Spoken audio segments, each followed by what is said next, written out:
Welcome to day 91.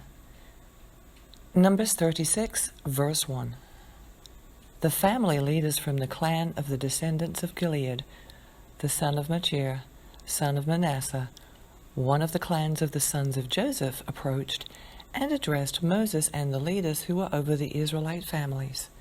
They said, "The Lord commanded my Lord to give the land as an inheritance by lot to the Israelites. My Lord was further commanded by the Lord to give our brother Zelophehad's inheritance to his daughters. If they marry any of the men from the other Israelite tribes, their inheritance will be taken away from our father's inheritance and added to that of the tribe into which they marry. Therefore, part of our allotted inheritance would be taken away. When the Jubilee comes for the Israelites, their inheritance will be added to that of the tribe into which they marry, and their inheritance will be taken away from the inheritance of our ancestral tribe." So Moses commanded the Israelites at the word of the Lord. What the tribe of Joseph's descendants says is right. This is what the Lord has commanded concerning Zelophehad's daughters. They may marry anyone they like, provided they marry within a clan of their ancestral tribe. An inheritance belonging to the Israelites must not transfer from tribe to tribe, because each of the Israelites is to retain the inheritance of his ancestral tribe. Any daughter who possesses an inheritance from an Israelite tribe must marry someone from the clan of her ancestral tribe, so that each of the Israelites will possess the inheritance of his fathers. No inheritance is to transfer from one tribe to another, because each of the Israelite tribes is to retain its inheritance. The daughters of Zelophehad did as the Lord commanded Moses. Mahlah, Tirzah, Hoglah, Milcah, and Noah, the daughters of Zelophehad, married cousins on their father's side. They married men from the clans of the descendants of Manasseh, son of Joseph, and their inheritance remained within the tribe of their father's clan. These are the commands and ordinances of the Lord, commanded the Israelites through Moses in the plains of Moab by the Jordan across from Jericho. Deuteronomy, verse 1. These are the words Moses spoke to all Israel across the Jordan in the wilderness. In the Arabah opposite Suphah, between Paran and Tophel, Laban, Hazroth, and Dizahab, it is an 11-day journey from Horeb to Kadesh Barnea by way of Mount Seir. In the 40th year, in the 11th month, on the first of the month, Moses told the Israelites everything the Lord had commanded him to say to them. This was after he had defeated Sihon, king of the Amorites, who lived in Heshbon, and Og, king of Bashan, who lived in Ashtaroth at Edrei, across the Jordan in the land of Moab. Moses began to explain this law, saying, "The Lord our God spoke to us at Horeb. You have stayed at this mountain long enough.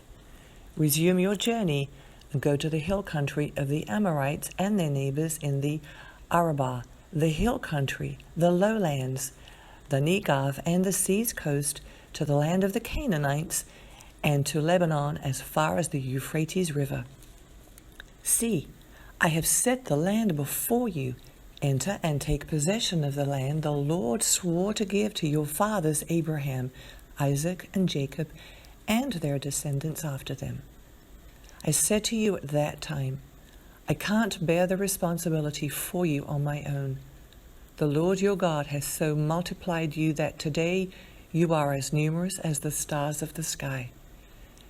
May the Lord, the God of your fathers, increase you 1,000 times more and bless you as he promised you. But how can I bear your troubles, burdens, and disputes by myself? Appoint for yourselves wise, understanding, and respected men from each of your tribes, and I will make them your leaders. You replied to me, "What you propose to do is good." So I took the leaders of your tribes, wise and respected men, and set them over you as leaders, officials for thousands, hundreds, fifties, and tens, and officers for your tribes. I commanded your judges at that time, hear the cases between your brothers, and judge rightly between a man and his brother or a foreign resident. Do not show partiality when rendering judgment. Listen to small and great alike.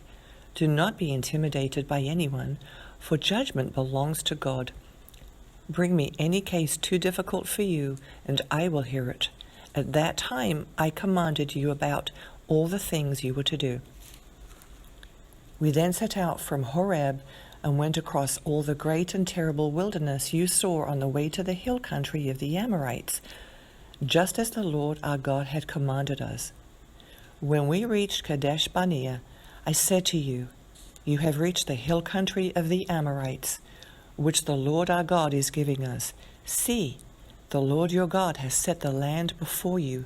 Go up and take possession of it as the Lord, the God of your fathers, has told you. Do not be afraid or discouraged. Then all of you approached me and said, let's send men ahead of us so that they may explore the land for us and bring us back a report about the route we should go up and the cities we will come to. The plan seemed good to me, so I selected 12 men from among you, 1 man for each tribe. They left and went up into the hill country and came to the valley of Eshcol, scouting the land. They took some of the fruit from the land in their hands, carried it down to us, and brought us back a report. The land the Lord our God is giving us is good. But you were not willing to go up, rebelling against the command of the Lord your God. You grumbled in your tents and said, the Lord brought us out of the land of Egypt to deliver us into the hands of the Amorites, so they would destroy us because he hated us. Where can we go? Our brothers have discouraged us, saying, the people are larger and taller than we are. The cities are large, fortified to the heavens. We also saw the descendants of the Anakim there. So I said to you, don't be terrified or afraid of them. The Lord your God who goes before you will fight for you, just as you saw him do for you in Egypt. And you saw in the wilderness how the Lord your God carried you as a man carries his son all along the way you traveled until you reached this place. But in spite of this, you did not trust the Lord your God, who went before you on the journey to seek out a place for you to camp. He went in the fire by night and in the cloud by day to guide you on the road you were to travel. When the Lord heard your words, he grew angry and swore an oath. None of these men in this evil generation will see the good land I swore to give your fathers, except Caleb the son of Jephunneh. He will see it, and I will give him and his descendants the land on which he has set foot, because he followed the Lord completely. The Lord was angry with me also because of you, and said, you will not enter there. Joshua, son of Nun, who attends you, will enter it. Encourage him, for he will enable Israel to inherit it. Your little children, who you said would be plunder, your sons who don't know good from evil, will enter there. I will give them the land, and they will take possession of it. But you are to turn back and head for the wilderness by the way of the Red Sea. You answered me, we have sinned against the Lord. We will go up and fight just as the Lord our God commanded us. Then each of you put on his weapons of war and thought it would be easy to go up into the hill country. But the Lord said to me, tell them, don't go up and fight, for I am not with you to keep you from being defeated by your enemies. So I spoke to you, but you didn't listen. You rebelled against the Lord's command and defiantly went up into the hill country. Then the Amorites who lived there came out against you and chased you like a swarm of bees. They routed you from Seir as far as Hormah. When you returned, you went before the Lord, but he didn't listen to your requests or pay attention to you. For this reason you stayed in Kadesh as long as you did.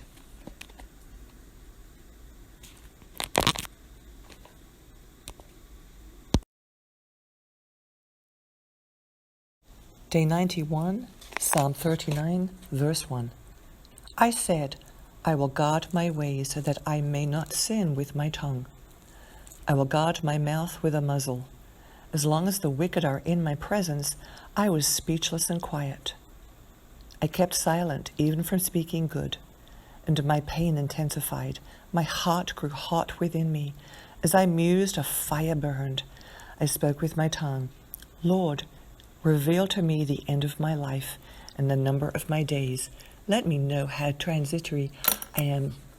You indeed made my days short in length, and your lifespan is nothing in your sight. Yes, every mortal man is only a vapor. Selah. Certainly, man walks about like a mere shadow. Indeed, they frantically rush around in vain, gathering possessions without knowing who will get them. Proverbs 10, verse 1. Solomon's Proverbs. A wise son brings joy to his father, but a foolish son heartache to his mother. Ill-gotten gains do not profit anyone, but righteousness rescues from death. Luke chapter 4, verse 22. They were all speaking well of him and were amazed by the gracious words that came from his mouth. Yet they said, Isn't this Joseph's son? Then he said to them, No doubt you will quote this proverb to me, Doctor, heal yourself. All we've heard that took place in Capernaum, do here in your hometown also. He also said, I assure you, no prophet is accepted in his hometown. But I say to you, there were certainly many widows in Israel in Elijah's days, when the sky was shut up for 3 years and 6 months, while a great famine came over all the land. Yet Elijah was not sent to any of them, but to a widow at Zarephath in Sidon. And to the prophet Elisha's time, there were many in Israel who had serious skin diseases. Yet not one of them was healed, only Naaman the Syrian. When they heard this, everyone in the synagogue was enraged. They got up, drove him out of town, and brought him to the edge of the hill their town was built on, intending to hurl him over the cliff. But he passed right through the crowd and went on his way. Then he went down to Capernaum, a town in Galilee, and was teaching them on the Sabbath. They were astonished at his teaching because his message had authority. In the synagogue there was a man with an unclean demonic spirit who cried out with a loud voice, Leave us alone! What do you have to do with us? Jesus, Nazarene, have you come to destroy us? I know who you are, the Holy One of God. But Jesus rebuked him and said, Be quiet and come out of him. And throwing him down before them, the demon came out of him without hurting him at all. They were all struck with amazement and kept saying to one another, What is this message? For he commands the unclean spirits with authority and power, and they come out. And news about him began to go out to every place in the vicinity. After he left the synagogue, he entered Simon's house. Simon's mother-in-law was suffering from a high fever, and they asked him about her. So he stood over her and rebuked the fever, and it left her. She got up immediately and began to serve them. When the sun was setting, all those who had anyone sick with various diseases brought them to him. As he laid his hands on each one of them, he would heal them.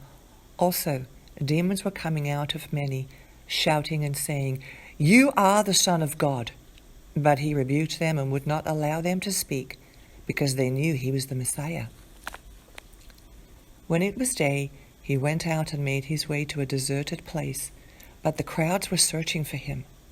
They came to him and tried to keep him from leaving them, but he said to them, I must proclaim the good news about the kingdom of God to the other towns, because I was sent for this purpose. And he was preaching in the synagogues of Galilee.